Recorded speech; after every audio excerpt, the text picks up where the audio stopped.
If you were to try to package intensity and electricity and just pure explosiveness into one package, that would have been the Macho Man Randy Savage. Oh my God, Macho Man. It's a stick of dynamite that is lit and the fuse has gotten very short. 100%er, man. He's gonna come at you with 100%. The Macho Man Randy Savage. He was loud. The cream of the crop! He was colorful. He was intense. Ooh, yeah! Miss Elizabeth was not. Elizabeth was an icon and a role model for so many women. Her character was something that brought a lot of feeling and emotion to the matches. Elizabeth, I love you! Randy Macho Man Savage and Miss Elizabeth were wrestling royalty, and their roller coaster romance captivated audiences around the world. It's Bonnie and Clyde. It's Romeo and Juliet. They were the first, male-female package that was created in that new WWF model. They were the first and they were the best. Dysfunctional, as it may have been in some respects, but I saw it. It's a love story. On this episode, art imitates life, as we examine a fictional love story surrounding a real-life marriage that explodes beyond the ring with tragic consequences.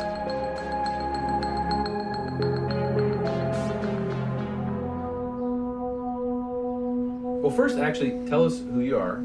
I don't want to do that. Okay. Look at how ripped I was. Look at that belly. Good God. It's in fighting shape right there. My name is Bruce Pritchard, and I have actually worked in the wrestling business for about 45 years. First time I met Randy Savage was in 1987 in Houston, Texas. Randy got into the wrestling business. He's a second-generation wrestler. His father, Angelo Poffo, was one of the greats. And Angelo had a wrestling territory. It was considered, back in the day, an outlaw wrestling territory. Can't do nothing against the Macho Man here. #1 professional wrestler, complete mental insanity here. What a champion, Randy. You're going down in history as the greatest. The greatest. I broke this chair by sitting down. Then all of a sudden, it's time for Randy Savage to appear. Jimmy, baby, the best thing that you can do is probably just stand back and let the Macho Man talk, because there's nothing that you could say that I couldn't say better myself. There was a period in the wrestling business where if you were crazy on screen, you were crazy off screen. You had to live your gimmick. And Randy played crazy really well. He lived it 24/7. Just personally, do you think it'd be okay if I came out that Randy was a bedwetter? What was it like growing up with Randy as a brother? He's the same as any other alpha male, except his dial is not only past 10, but it's broken and it's gone off the hinges. I was upstaged every day, but I knew it was getting over, so I was proud to be holding the rope. He had a dream that he could be a villain, a bad guy, a ruffian. He wanted to be an antagonist because he felt he had more creativity than just being the pawn of the villain. Randy would take a lot of risks. He would say, Yeah, I stare into a candle for 2 hours. Stared at a candle for about 2 hours and got my head together. some people loved him, some people hated him, but everybody respected him because when you see that kind of athleticism, you have to buy into it. So this is my autograph table. Okay, this was another night where, like, I think everybody was drinking too much red wine, and right here is that little saying. Never know what he meant by it, but that's what Macho carved into the table, and it used to say, whatever it takes.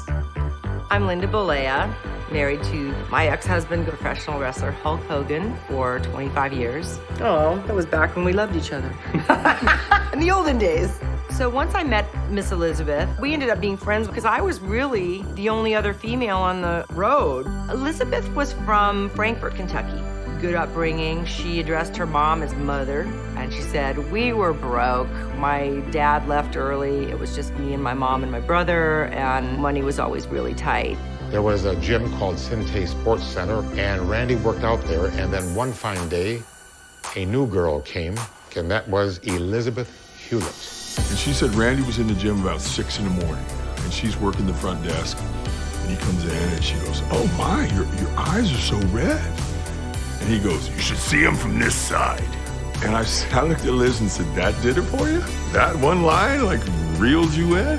My name is Scott Oliver Hall. I also was wrestled as Razor Ramon, the bad guy. I don't know, if I was a chick, I'd have banged Randy. I thought he was cool as hell. Randy would always tell the story that it was love at first sight. Yeah, she saw me and fell in love. What more could she want? Liz would always be like, yeah, it took a little while to get used to it. She was beautiful, she was phenomenal, and she was excellent. What a nice person, too. And I think that came across on television. Elizabeth got involved in ICW as an announcer, and she also helped with the editing. Because it was a mom and pop shop, we did everything. And she was adaptable and brilliant and very quick to learn. Their first wedding was in Frankfort, Kentucky, at the home of Elizabeth's mother. And that was about 6 months before Randy made his debut with WWE. All right, this is gonna be a Jimmy Hart one. Here we go. Hey, it's me, the mouth of the South, Jimmy Hart. The sun is shining, life is great. There's Randy and myself and Hulk in WCW when I managed them for a few matches. The rest was history. He goes, "How's New York?" I said, "It's great." I said, "Look, they just saw your tapes.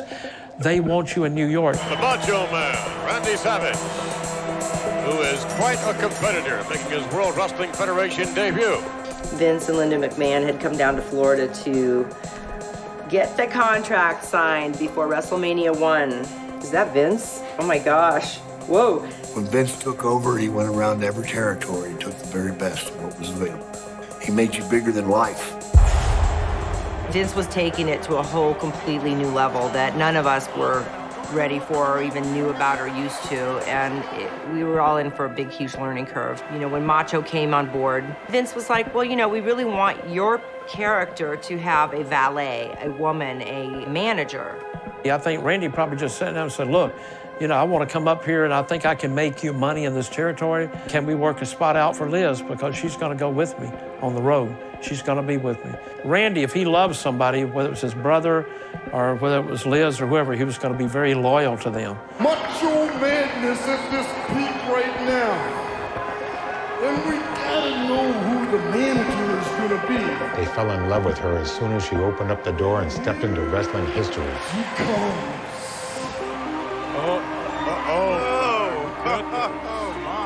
Liz was very demure, very quiet, gentle soul. The person and the character were really one and the same. As far as the persona of the Macho Man and the package of the Macho Man and Miss Elizabeth was they were two opposites. And Randy so intense and Elizabeth so subdued. They wanted you to love Elizabeth and hate Randy. Picture of Elizabeth, no picture of the Macho Man, Randy Savage. That's very, very, very bad, Elizabeth. Randy would bring her out. She'd stand at ringside. He'd get in the ring. He'd circle around. Then he'd get out. "No, I told you to stand here." And people were hating Randy just for browbeating the beautiful young girl. Like, you can do better than him, honey. Get away from him. And there would be times that Randy would give Liz a look and just turn his head and give her those eyes, and she would almost be subservient. Macho Man Randy Savage, isn't that right, Elizabeth? That's right, Randy. Shut up and keep piloting. If I lose tonight, it's your fault. Each time he did it, they just, "Oh, you sorry son of a," you know, and that's exactly what they wanted. And you want Liz to see the light. But Liz, underneath this, you're seeing, man, she loves her man. And you infer that Randy mistreats her, but he never really does. He's just a little intense. By the spring of 1987, Elizabeth and Randy are red hot and are about to make history in front of a record-breaking crowd of 93,000 fans. WrestleMania 3 was, at the time, the largest indoor attendance record. I mean, the largest gathering indoor of any event in the world. Oh, Jesus. It's unbelievable, man. 90,000 people. I had Alice Cooper with me. I mean, the electricity from the crowd was just unbelievable. I mean, your skin is crawling. It feels like your hair is growing. The Randy Savage Ricky Steamboat match, WrestleMania 3, I think a lot of people consider one of the greatest matches of all time. Two of the greatest athletes that I have ever seen in my life. All that athleticism, all the drama, all that excitement, it killed him that he could never surpass that match. He was a perfectionist, and perfectionists are never happy. The thing with Savage, I learned later on, of course, when I started working with Savage, was trying to hold him down because he always wanted to give more. Well, sometimes you can give too much. 2 years after their debut, Randy and Elizabeth are taking the WWF by storm. But a surprising twist in their storyline would propel them to the top of the wrestling world. I pulled out a bunch of pictures I tried to find of had Liz and Randy. This is sweet. Here's Randy and Liz. This was just at the condo. We were just hanging out in Florida. Polaroid picture.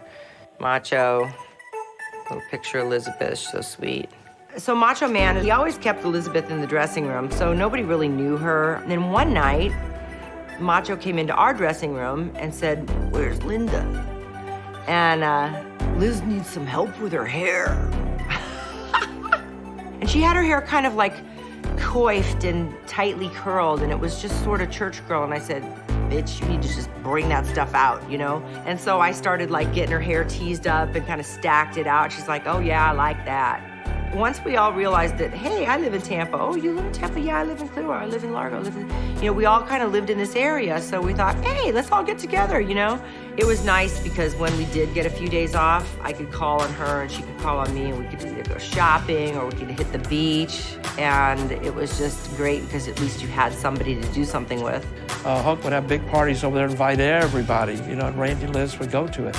And it seems like that's when she was the most happiest, when she could be out around the people and kind of be herself. We'd be barbecuing in the backyard the weekend before. Terry would always like kind of lay it out. Here's how I want to run it. And then Randy'd throw in some ideas, and Liz would always just go along with whatever, talking about the angle. The hotter the heel, and people after a while will begin to respect you. And Randy was so good, he was hard to boo. The audience liked him, and it was hard to ignore. Randy Savage was really catching on as a babyface, and people had grown to really love the Macho Man. By the end of 1987, the fans' love for Randy Savage inspires a revelation in Vince McMahon, a partnership with the company's top hero to create a team unlike anything pro wrestling has ever seen. The two biggest names in the wrestling business at that time are going to combine forces. The Madness and Hulkamania combining forces, brother. With the Madness and the Mania, mega powers, yeah! Who's going to match up against them? By the summer of 1988, Hogan and Savage with Elizabeth as their manager appear invincible. They've destroyed all challengers, and the only place left to turn is on each other. What we knew is that we would have the mega powers explode. You create the mega powers for the mega powers to explode. Especially when one is a paranoid schizophrenic and the other is the all-American dude. And what is the easiest thing for two men to argue about? A woman. SummerSlam 88. Randy hoists Liz up on his shoulder and goes around, and when he does, there's like a little slip. Hulk puts his hand up, steadier. Breathe it! Look at how long his hand is on Elizabeth. Nobody touches Elizabeth. There was Hulk. Say your prayers, take your vitamins. Here's the American flag. And here's Randy going, I don't think you're as truthful as everybody thinks you really are. They don't realize that underneath, he's been boiling. You got lust in your eyes and in your black heart for Elizabeth.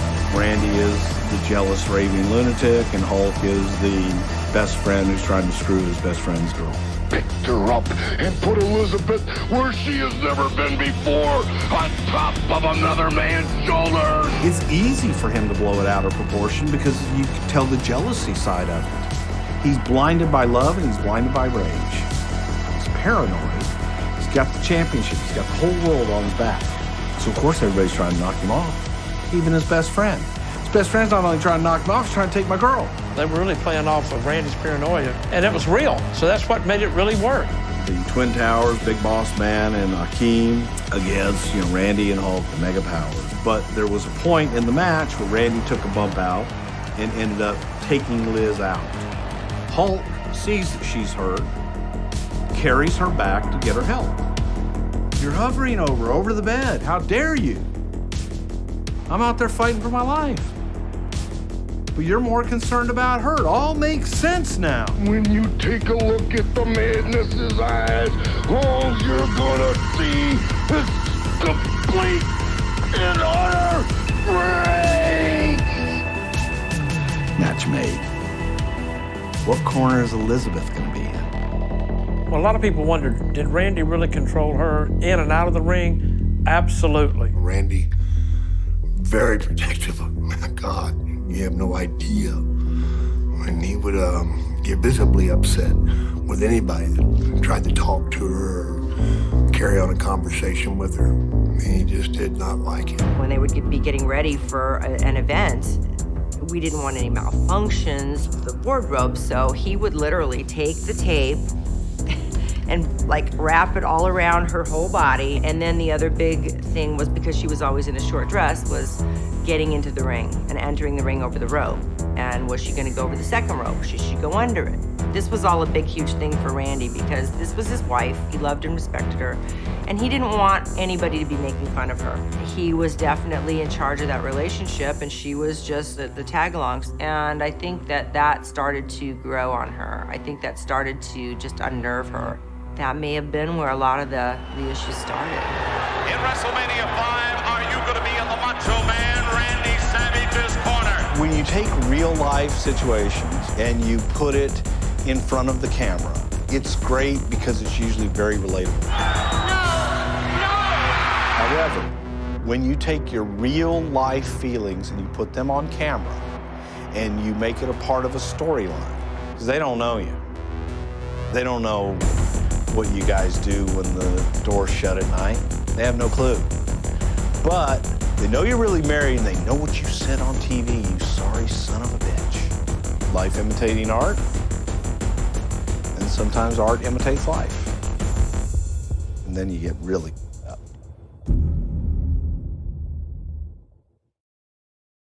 Being on the road 24/7 with your spouse, it's not an easy task. You know, Elizabeth, as his wife, had those same duties as I did. I did travel with Randy and Liz a lot, and their relationship was that of a married couple on the road. They didn't go out and party, went back to the room, went to bed, and they had their privacy. You'd get back to the room, and she would have to scrub the blood off the boots like I did to have to Terry's from their wrestling match. You know, you'd put the wrestling boots in the bathtub of the hotel and wash them off, get all the blood off, because they had to wear them the next night. And I'm sure he probably wanted to get laid, and I'm sure she probably didn't, you know, and maybe she did and he didn't. Then her, unlike me, she has to think about herself. What the hell dress is she gonna wear? I had my wife involved for a while, man, and it's brutal, man, having your wife around the guys. They did practical jokes that were cruel. I'm telling you, they used people's suitcases as toilets. There were no boundaries. That was the problem. I mean, you know, cutting somebody's hair off while they're passed out. I mean, I wouldn't want my wife around that shit. The pattern seemed to be that Randy wanted to keep Elizabeth away from the boys as much as possible. And you know, I don't blame him, really. Randy being so intense and being so watchful over her, she couldn't have freedom. And I think you can't smother somebody all the time like that. Elizabeth wanted to leave the road, and she wanted Randy to quit. Randy wasn't done yet. Randy was still enjoying it. I knew she needed to have more socialization and more friends, and she missed having the normal life. But Liz apparently was looking for something more than that than I realized at the time. By 1990, an exhausted Elizabeth asked for some time off the road, and the WWF sees this as an opportunity to reinvent the Macho Man into a new kind of villain. We did Randy as the heel. We made Randy the Macho King and thought that Sensational Sherry to be his manager, another female, and make it the queen. Sherry was a women's wrestler, and the guys loved working with Sherry because she could take it. She was tough as nails. Queen Sherry adds a whole new dimension to the Macho Man's character, but the fans demand to see wrestling's First Lady back in her rightful place. Every day that Randy spent with Sherry, everybody said, let's bring Elizabeth. Where's Elizabeth? Where's Elizabeth? I mean, the people hungered for Elizabeth. Going into WrestleMania, Randy was looking to take the summer off. He and Liz were looking to spend time together as husband and wife, not being on the road all the time. So the idea was at WrestleMania 7, have a career match with the Ultimate Warrior. If Warrior lost, he was gone. If Randy lost, he was gone. We had shown earlier in the night that in attendance that night was Elizabeth in the crowd, sitting like in the 4th row. And when Sherry started to kick Randy and go after Randy, Liz made her way to the ring and pulled Sherry off, and Liz there fighting for her man. And people are slowly applauding, and you see grown men with tears in their eyes. That's emotional. That's good stuff. We got them. Because they felt it, and people could feel that too, getting back together, getting back to the one you really love. Elizabeth, will you marry me? Despite being married in real life for 7 years, which was kept secret from fans, Randy and Elizabeth's characters finally tied the knot on live television on August 26, 1991. And they were excited. I mean, they were like two kids planning for their wedding. I think it was just the first time you ever saw the Macho Man break down and have a human emotion, other than anger. You saw him actually happy, and you saw him emotionally care for someone outwardly, which you had never seen before. Liz and Randy are having this beautiful wedding ceremony. Now cue the devil. They did the reception and bullshit. Putting the snake in the box and all that crap. And they got it started. They kicked it off. 14, 15-foot king cobra. Look at that son of a bitch. A beautiful, beautiful animal. Randy came to me and said, so tonight I hear we're going to do something a little different. I'm like, yeah, man, the snake's biting. And he's like, yeah. So, is the snake been fixed? Yeah. It's a cobra, you dumb shit. Of course it's been fixed. Maybe it has and maybe it hasn't. How about the snake biting you first? You, man, I ain't like, oh, you don't want it to bite you. Because if you won't let the snake bite you, that tells me it hasn't been fixed. He was dead serious, man, so I went and got the snake, rolled up my pants leg, and let it bite me. And he's like, don't move, don't take no pills, don't take no antidote, don't take no serums, no nothing, brother. For like 20 minutes, man, he's like, I guess you're okay. How you feel, man? I'm a bit pissed off right now, to be honest with you. So when it was time for that snake to bite him, I got the snake out and turned my back to him, and I paintbrushed the shit out of that snake, pissed it off. And then whenever I turned around, that snake was just, he was ready. And I got him close to Randy, and he latched on and would not let go. I mean, the time that you've seen it on television was nothing to the real time. It went on forever. Vince wound up sending Elizabeth down. Get the snake off of him. Get it off of him, Vince said, now. I'm like, I'm trying. And I'm pulling on the snake, and it wouldn't let go. It's just chewing on it. Man, it's like anything else. First time it's ever been done, shocks people, man. The visual, Bottom line is nobody ever felt sorry for Randy. They felt sorry for her. It's not a good situation. Like with me, whenever I slapped Elizabeth, and then they tried to go home to see her family. Grandpa meets him on the porch and says, you're not coming in this house, boy. You promised us you'd always protect our little girl. The only way he could gain access back into their home was basically kicking my ass and getting even, so to speak. These are Tennessee folks, bro. Wrestling's real, people are fake. What was the state of their relationship at the time that they were getting married again? I would say tumultuous, on the verge of breaking up. So Terry had been cast in a movie called Mr. Nanny. It required us to be down in Miami for about 8 weeks. So Liz called and goes, when are you going to be back home? And I said, I'm going back the next week. She's like, She's like, Randy, can I please go? I heard her talking to him on the back of the phone. She's like, can I please go? I want to go help Linda with the kids. I just want to go see them and hang out with Nick and Brooke in the pool and stuff. And he's like, well, only if you're going to be babysitting and you're going to be with Linda. She flew down with us. It was so much fun. She helped me unload the kids. We got the toys. We were hanging out. We're all gonna go out to dinner, you know? I said, so I'll just go get ready, do whatever, come back from your workout or whatever. And 7:30, I'm thinking like, aren't we gonna do our makeup together and our hair together, which is what we always did. So I'm kind of like knocking on her door and I see the light is on. You can see under the door, but she's not answering. Where's Liz?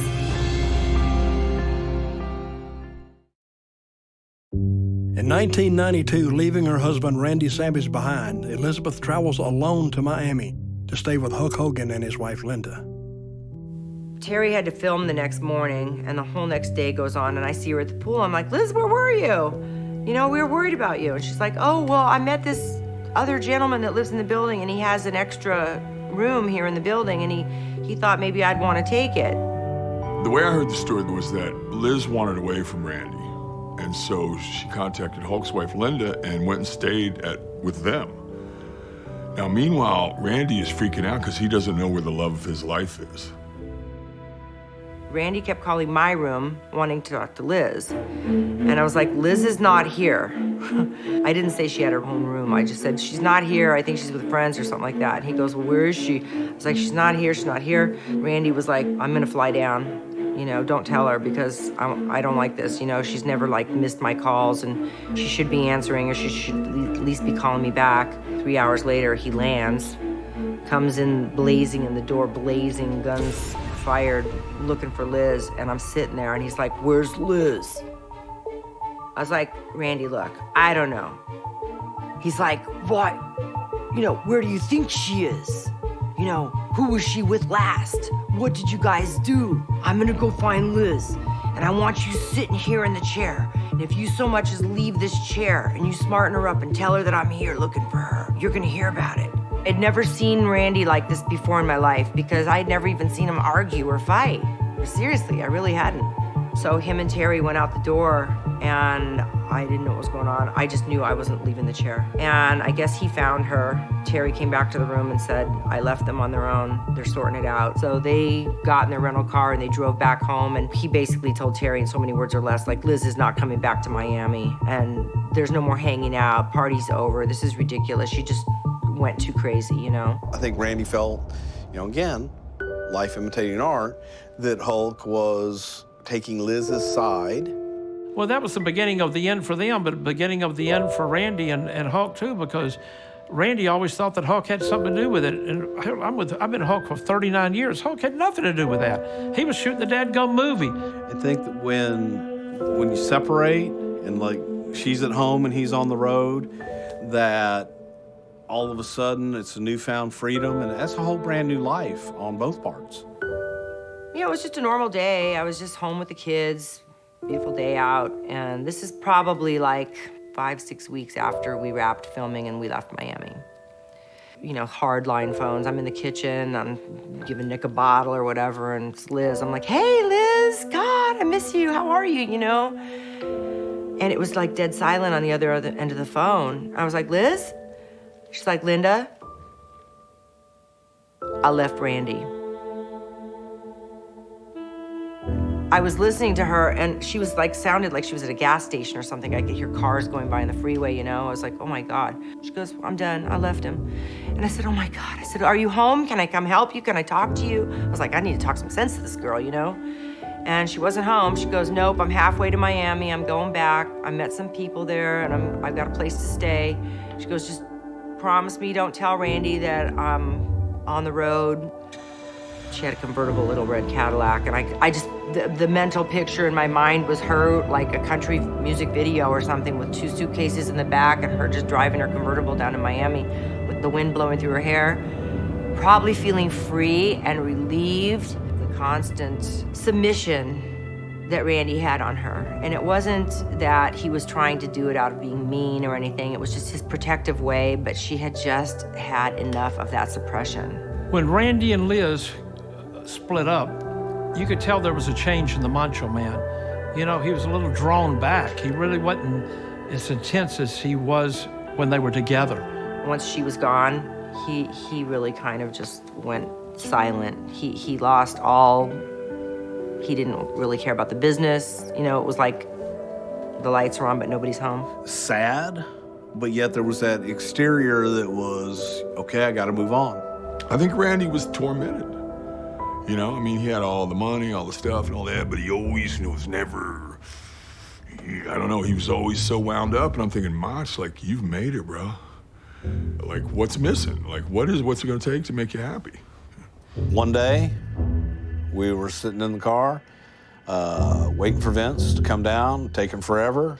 And Vince gets in the car and shuts the door and says, gentlemen, Randy Savage is now the proud property of World Championship Wrestling. And we're like, what happened?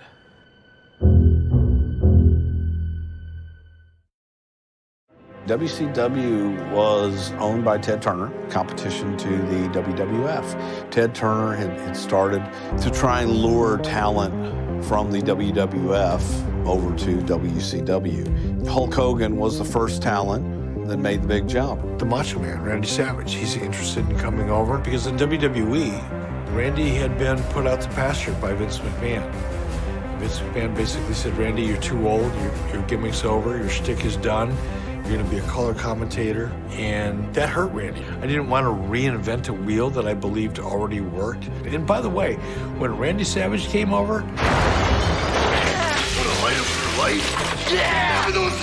$750,000 a year of Slim Jim money came with him. And Slim Jim wasn't interested in changing Randy Savage. WCW has given the Macho Man a renewed career, but his protective nature won't allow him to leave his one true love behind. Randy called her up and said, come on in, you can be a part of the storyline, make some money. He's divorced from Elizabeth at this point, but cares about her enough that he gets her a $250 grand a year contract just to kind of stand around and look pretty. She wasn't even on camera much, but he wanted her looked after. Except this time, she was the villain and Randy was the babyface. It was perfect. She had changed so much. She wasn't like the same little quiet girl I remember. She was more talkative. So I said, well, what's happening? I go, were you dating anybody? Or she goes, well, I'm kind of like seeing Lex. And I go, you're like seeing Lex. I go, Lex is married. And she goes, I know. That's the problem. I go, Liz, that's not good. Lex Luger was oftentimes considered, you know, the second coming of Hulk Hogan. Lex had a $1 million body, and he had a great look. Lex Luger is one of the top names ever in the professional wrestling industry. He's easy to hate because it's like, there's nothing wrong with him. She was head over heels over him. I could tell that. Paired together as part of a wrestling storyline, Elizabeth and Lex Luger's professional relationship evolves into a secret love affair. They were a very happy couple. They'd go work out in the gym together. They would spend a lot of time together. They were being a little bit sneaky, but adjoining rooms and stuff. And I guess you can't help who you're attracted to and who you fall in love with. And I always liked Lex and I always liked Liz. And hey, if you guys make each other happy, go for it. So when the ideas started bouncing around about blurring the lines, if you will, between scripted and reality with regard to Elizabeth's relationship with Randy and their marriage and their divorce. Randy, she's your ex-wife. At least you owe her this much, man. I was really shocked at first that Randy would entertain some of those ideas. I'm really lost, and I need you. And I don't think I can reach you. He was still very protective of Elizabeth, but in a much different way. He watched Lex like a hawk. It wasn't just that they were in a relationship. Lex was married and had kids. Everybody knows that that's going to end badly one way or the other. Where are you living? You have an apartment or whatever? She's like, no, he's got another place. He's keeping me in. But the weird thing is that it's in the same complex of where he and his wife live. I go, oh. I said, this is not good. It was pretty apparent also that they were both, they were pilled up. They were just spending too much time doing too many drugs. I've never witnessed her doing any kind of drugs or pills. And in fact, when we'd go out and drink, she'd have 2 glasses of wine and she'd be already like feeling it. I'm like, oh, it's time to go home, you know? Thing is, Liz doesn't weigh 270 like me and Lex. Liz weighs about 85 pounds. So she's taking the same amount of pills that the 300-pounder's taking. You know, they had some kind of a fight and She fell down the stairs and she ended up with 2 black eyes. In April of 2003, squad cars respond to a domestic disturbance at the home of Lex Luger. Upon their arrival, the police notice Elizabeth has bruised eyes. At first, she denies the injuries are from Luger, but she eventually admits to the authorities that he did hit her. Luger was charged with misdemeanor count of battery and released on bail. I thought, falling down the stairs gave her 2 black eyes? Talk about the idea of getting Lex Luger on your podcast and talk about that process and what you wanted to talk to him about. When Nick, my producer and co-host, suggested that we bring Lex on, I had mixed emotions because I still, honestly, Lex, I'm sorry, but I still had some resentment, even during the time we were making the call. But Lex rose to the occasion. He was brutally honest. I'll never forget. It was actually early morning hours. We were having just an evening watching movies together and kicking back and sipping on some vodka and popping pills, and literally before the 911 call, I realized she had stopped breathing. Okay, what I want you to do, I want you to go over and see if she's breathing. Please send somebody here who knows what they're doing. I understand that, sir. I have somebody on the way. But if she's not breathing, you need to help her breathe. You need to find out whether or not she's breathing. Go over to her, sir. Oh, my God. Lean down and check to see if she's breathing. Look at her chest. See if it's rising. Doesn't look like it is. I'm scared to death. Terry called me and he just said, really, really bad news. Liz is dead. And when he said that, I just felt like somebody poured a bucket of ice on me. Oh, I was at home in Atlanta, heard it on the morning news. I was pissed. I was pissed because I saw Lex manipulating and exploiting a vulnerable person and using prescription drugs to do it. They told me that Elizabeth had just passed. I thought she was going to make it and she was going to go to the hospital and going to that she didn't make it. And then I was arrested on, I think, 17 felony counts and all the drugs they found in my house. I thought I had the drugs under control, but ended up getting control of Elizabeth and I. The tragedy of that, to witness that firsthand, it was a very dark time, without a doubt. I knew he was telling the truth. I knew he was being honest and accepting responsibility. I look at him so differently now. I respect him, which I never thought I'd hear myself say. I want to ask you about, Miss Elizabeth, her loss and everything. That you earlier in your career, you guys helped each other out in your careers. Yeah, we were actually married, and we got a divorce, which happens in life sometimes, and we had separation, we had closure, but I really feel real bad for her and her family. And it was a situation where we hadn't seen each other in about maybe 5-6 years, but we had closure and we said hello and everything was all good, but I feel bad for her family.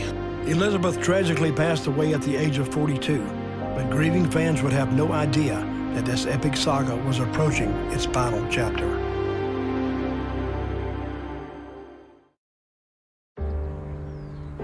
This is my brother getting married for the second time to the lovely Lynn Payne Poffo. In 2010, 7 years after Elizabeth's death, Randy Savage finds love once again. He, weathered the storm through his divorce, and he was finally kind of on his feet. He was remarried and just starting to kind of really enjoy his life. When Randy retired from wrestling, he was able to devote a lot of his time to the Special Olympics. That was his passion, and he enjoyed his final years as a sedentary person. I was supposed to go to San Jose, California. American Airlines stopped in Dallas. I turned on my phone and there was a message on there and it said, this is Largo Medical, your brother and his wife were in a automobile accident and she's banged up and your brother's in critical condition. But the way they said it, I knew. I got a phone call early that morning from Lanny Poffo. Jimmy, "Yeah, Lanny, I hadn't had time to call yet because it's early." He goes, "No, listen, I'm coming back home. Why?" And I could tell his voice was really shaky. He goes, "What?" He goes, "I just got a phone call." He said, "My brother just got killed." We want to share some breaking news with you now regarding Randy Macho Man Savage. You may know him well. He is a pro wrestler. We have just confirmed that Randy Macho Man Savage has died. Coming from the Florida Highway Patrol, there was a car accident. I was literally on my way to the airport to leave Clearwater when I got the phone call from Hulk or Terry. He crashed into a tree and died as a result of a heart attack. It's hard to believe. Even now, sitting here doing this interview, it's hard to believe it's true because he was so full of life. He was so full of energy, brother. It's hard to imagine that he's not here, really. We're going to the site where my brother lost control, and you're going to see the tree. They've still got a few flowers, although they've taken some of them down. It's been 7 years, you know.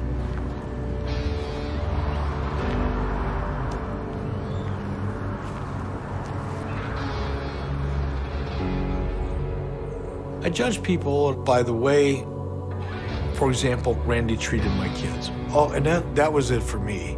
If I start thinking about that too much, I'll cry. He went out of his way to be really, really good to kids. And that's how I judge people. He loved Brooke and he loved kids. I'm sure he probably would have said yes at any time and loved to have kids with Liz. I think it's a shame Liz isn't in the Hall of Fame. I think that she was called the First Lady of Wrestling for a reason. She was the first significant female star who never wrestled. Because he had her at his side made him even more special because she was so special. She was the first female that was depicted in a powerful role. She was beautiful, quiet, but she was class. Elizabeth was class. Maybe a boy named Timmy would come up with his father, and they say, "May I have your autograph, sir?" He said, "Oh, yeah, here's the deal. Timmy, I want to sign your autograph, but you got to do something for me." "What's that?" "How you doing in school, Timmy? How you doing in school? Are you doing your best? Because, Timmy, I'm going to sign your autograph, but if you don't do well in school, if you don't do your best every single day, it's going to be real, real bad for you." Randy and Elizabeth were greater than the sum of their parts. They were undoubtedly key to each other's legacy. Fans had never before experienced a more emotional and relatable storyline on the complexity of love. Together, they transcended television and, well, wrestling too. Even after the divorce, they still had a tremendous amount of love and respect for each other. They were true celebrities and icons. There's not one person on the whole planet Earth that doesn't know who they were. From a wrestler's point of view, he's just one of the greatest performers ever. While both passed too soon, they left their legions of fans with an epic love story that will last long after they're gone. To me, Randy Savage is on the Mount Rushmore of wrestling. Could perform, could do an interview, had the right look. He was the Macho Man. He was an innovator. He was a creator, and he made the business better, in my opinion. I would call Randy Savage one of the all-time greats, without a doubt. And the real human being, Randy Poffo, was really a very good man and a loving man. It was a lot of art imitating life. You know, sometimes in the world, what really happens is not really planned. After you roll with it, then all of a sudden you really turn into that character, or turn into that dilemma that takes place. I think people will always want to think of her as Miss Elizabeth, the one that was with Randy. You don't want to remember her being with somebody else. It just doesn't seem right. I mean, that's what we were fed, you know, that's what we believed.